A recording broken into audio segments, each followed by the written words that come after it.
Naging gabi ng sorpresa, lambing at kilig. Eman Pacquiao, nagpakilig sa biglaang pagdating at paulit-ulit na yakap. Hindi lang horror ang ibinigay ng premiere night, naging eksena ng kilig, saya, at sorpresa din ito para sa mga netizens at fans na nakasubaybay. Isa sa pinakamainit na highlight ng gabi ay ang hindi inaasahang pagdating ni Eman Pacquiao sa event. Ayon sa mga ulat at videos na kumalat online, first time nilang magkita in person, kaya genuine at walang halong acting ang naging reaksyon ni Jillian. Jillian, halatang na-surprise at sobrang natuwa.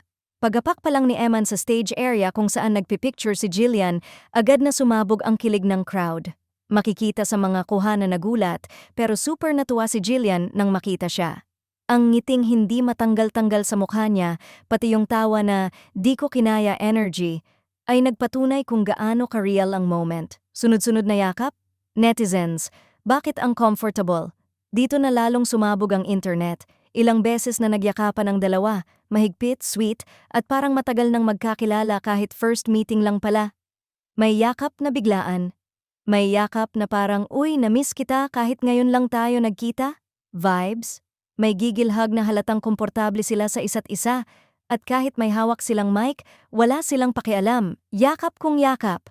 Fans, bakit may chemistry agad? Nag-viral agad ang mga screenshots at clips. Comments from netizens.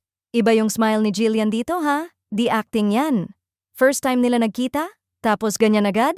Ang lakas makaswoon. Grabe naman si Eman, ilang yakap agad. Kung ako yan, hindi ako mapapakali. Para sa marami, unexpected guest plus unexpected chemistry equals unexpected kilig overload. Eman was not part of the movie, kaya mas nakakakilig ang lahat dahil hindi leading man, walang promotional context, at walang scripted interaction. Naging mas organic ang lahat ng nangyari.